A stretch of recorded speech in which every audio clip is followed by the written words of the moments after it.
My name is Karen. 20-minute movement. We are bang on halfway through February. It's the 14th of February 2021. Just wanted to pop on quickly today. It is so cold right now. My habit of morning walking has been tricky in terms of the weather this week, but I suppose because I'm so far into walking every day, I do it anyway. But I would imagine that anybody that's taken on new walking first thing in the morning has, been tested a little bit. The purpose of my talk today is just to talk about really where habits tend to come from.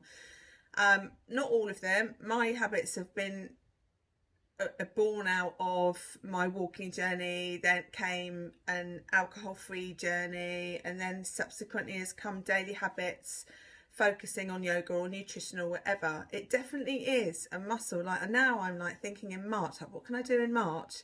There's things that I do every single day. I juice every day. I've replaced my dinner with a juice. I eat 2 dates. I eat 2 prunes. I do my vagus nerve. There are things that I am doing, but I didn't start like this. And I know that some people might think, well, she's just really a motivated person, or she's more able to do it, or you might think of a reason why you can't do it.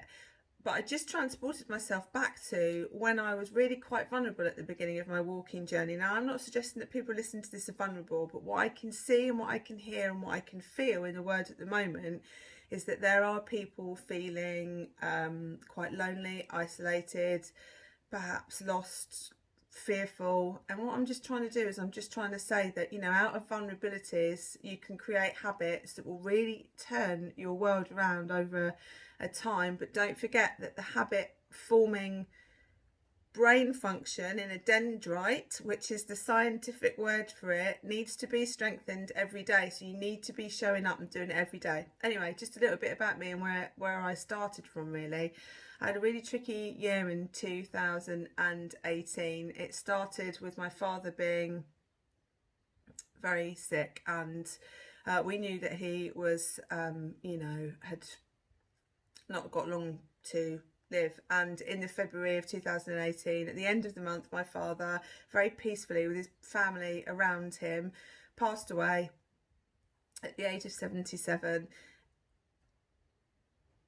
It's the life cycle, and we're okay with it, and I'm okay with it. But obviously it's a very emotional time. I've got 2 teenagers who've lost their grandfather, and a lot that's attached with that. And then not shortly after that, in the June, I lost my closest male friend that I've had for so many years. I'd known him for 23 years to the day, and he died very suddenly of a heart attack. 2 weeks before that, he was giving the most wonderful speech at his 50th birthday party that they had for him. And less than 2 weeks later, he died. And it was really out of that vulnerability of so much grief that was chucked into my life that I knew that I was not functioning. I wasn't getting up feeling particularly well, and I knew that I just had to do something. What I'm trying to do really is to sort of inspire you to get daily habits into your life so that you don't have to create them out of vulnerabilities of being really on your knees with a friend approaching you like me saying, really, do you need some help? I suppose what I'm trying to do is just to say, if you think really, if you have a little bit of soul searching, if you need some help, you can create a life that's very different to the one that you've got. You can get past trauma and death. You can get through where we are at the moment, which is isolation and being kept away. But the good news is that you find the happiness from inside you, and I really do believe that. I'm going to go back to journaling. The power of a piece of paper. Every single morning I get up and I journal. In fact, I'll show you it. So at the beginning, it's just little notes in bubbles every now and again. Whereas at the moment, just with what I'm doing and how inspired I feel with the habits and stuff, I'm writing pages of stuff each morning in terms of where I want my life to go, what I want it to look like, what I want to achieve, where the children are.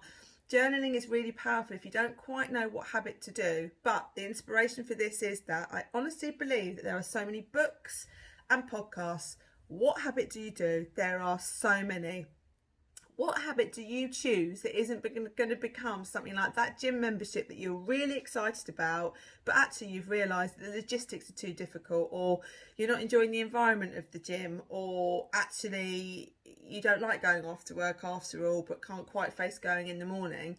We don't want this to be like a gym membership. What we wanted to do is for you to sign up a membership for life, which is incorporating a daily 20-minute habit each day to help your mental well-being and just really help you with where you are at the minute moving forward into post-lockdown, because I do think that there are going to be some challenges for people going from where we were having this lockdown and isolation, integrating back into what we thought was normal. There's just going to be differences. You know, people have been at home for a long time. Imagine if you've homeworked for nearly a year and then you've got to go back into an office. It's just, the transition could be tricky. So with a 20-minute habit, personally I would be doing it first thing in the morning. Get up, do your habit, it's done for the day. You kind of switch your mental state. But I hope this reaches at least one new person today to say, create a habit, just 20 minutes every day. It's doable, it's easy enough. Really, 20 minutes out of a 24-hour period is something to do with you. But it's bang on, halfway through the month. So those people that are 2 weeks in, well done. Hopefully we'll get some feedback at the end of the month. It's Sunday, it's cold, my fire is on already, and I've got a day with the children and we're playing board games and just trying to keep the energy and the house going and doing different things as we go along. But thanks very much for listening.